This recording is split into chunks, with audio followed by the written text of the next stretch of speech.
पाहूया पुढील महत्त्वाची बातमी। प्रकल्प बाधितांच्या नावाखाली सरकारची घोर फसवणूक करण्यात आलेली आहे।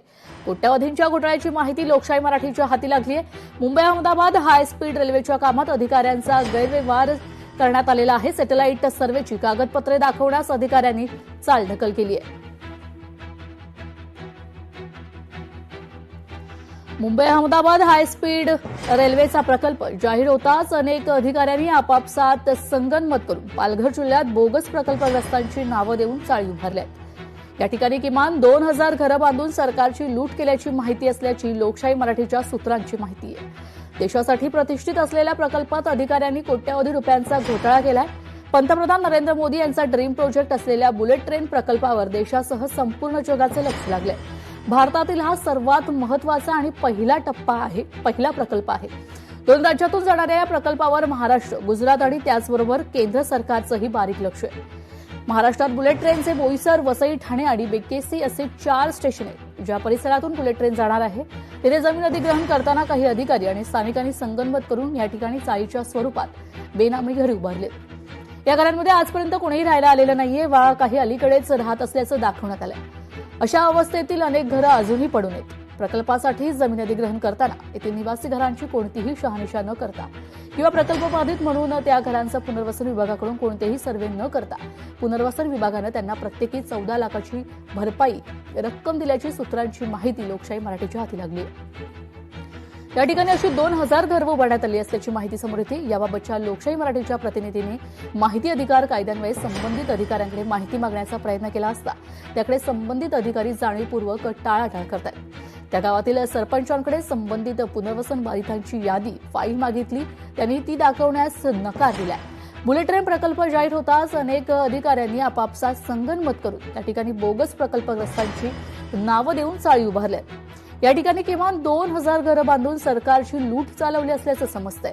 देशासाठी प्रतिष्ठित असलेल्या प्रकल्पात जमीन अधिग्रहण करताना अधिकाऱ्यांनी कोट्यवधी रुपयांचा घोटाळा केलाय। याबाबत लोकशाही मराठीनं पालघर जिल्हाधिकाऱ्यांशी संपर्क केला असता त्यांनी याबाबत सखोल चौकशी करून माहिती घेणार असल्याची प्रतिक्रिया दिली आहे। आता वसई विरार कॉरिडॉरचं काम सुरू असून यातही अशाच प्रकारचा घोटाळा झाला असावा अशी शंका व्यक्त करण्यात येते। याबाबत लोकशाही मराठीनं संबंधित अधिकाऱ्यांकडे याची सविस्तर माहिती मागवली असतानाही अधिकाऱ्यांकडून माहिती देण्यास चालढकल केली जाते। वरिष्ठ अधिकारी कोणताही घोटाळा झाला नसल्याचं सांगतायत। महसूल मंत्री चंद्रशेखर बावनकुळे यांनी सखोल चौकशी करण्याचे आदेश दिलेत, मात्र अद्याप त्यासंबंधी कोणतीही कारवाई झाली नसल्याची लोकशाहीच्या सूत्रांची माहिती आहे।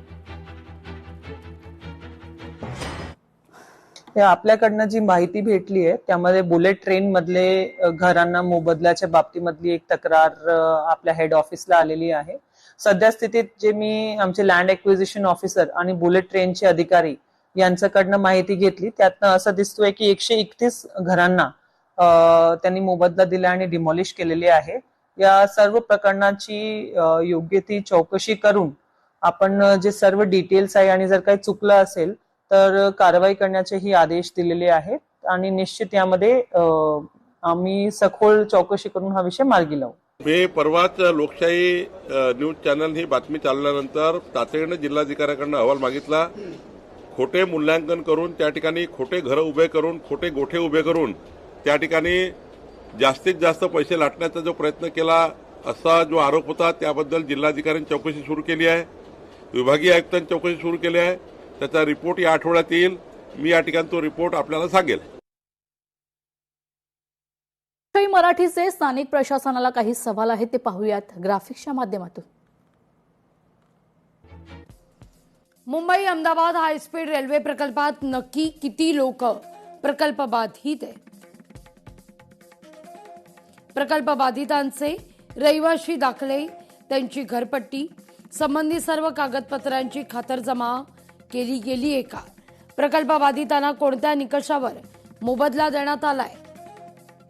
बुलेट ट्रेनच्या मार्गावरील बाधित बांधकामाबद्दल किती सर्वेक्षण करण्यात आलेली आहे? प्रकल्प बाधितांच्या मोबदल्याची मूळ कागदपत्र दाखवण्यास अधिकाऱ्यांची टाळाटाळ काय आहे? सर्वेक्षणादरम्यान काढलेली जमिनीची आणि बांधकामाची जिओ टॅग केलेली छायाचित्र किंवा व्हिडिओ रेकॉर्डिंग सार्वजनिक का करत नाहीत? ज्या प्रकल्पग्रस्तांच्या घरांना मोबदला मंजूर करण्यात येऊन जी घरं निष्कासित करण्यात दिरंगाई का? तर याबाबत आता स्थानिक रहिवाशांची काय प्रतिक्रिया आहे ती पाहूयात. इसमें अभी तो नहीं है फिलहाल, जब से हम आए तो नहीं देखे रहे थे. नहीं, यही आगे से सब में चाली में रहते हैं सब लोग. और वो सभी में ऐसी प्रॉब्लम होती है, सब में इधर सब में है. पूरा भरा हुआ है और बाकी घर भी ऐसे पड़े हुए हैं. हाँ। तो पहले लोग रहते थे या नहीं, रहते थे? आगे हैं, यहाँ पे नहीं है. पानी इतना ज्यादा भरा तो कौन रहेगा यहाँ पे? यहाँ यहाँ पे कोई नहीं रहता. नहीं ये है. भी घर कब बने हैं? अब हो गया है 4-5 साल यहाँ पे बना हुआ. यहाँ कोई रहने नहीं आता नहीं. क्योंकि पानी भर रहा है. हाँ. तर याबाबत लोकशाही मराठीने अधिक माहिती मिळवली. ज्या लाभार्थ्यांना मोबदला दिला गेला त्यापैकी अर्धे लाभार्थी अमराठी आणि परप्रांतीय असल्याचं निदर्शनास आलंय. यादीत 157 लोकांची नावं असून यातील अर्धे लाभार्थी हे अमराठी आहेत. पालघर जिल्ह्यातील आदिवासी बहुल वस्ती पाड्यांवर ही अमराठी नावं कशी आली? स्वतःला स्थानिक म्हणणारी ही मंडळी नेमकी कधीपासून इथे वास्तव्यास आहेत? असे अनेक प्रश्न आता उपस्थित होत आहेत. याची ठोस उत्तरं तेथील सक्षम अधिकाऱ्यांकडे उपलब्ध नसल्यानं प्रकल्प बाधितांना मोबदला देताना गैरव्यवहार झाला असावा याला पुष्टी मिळतेय.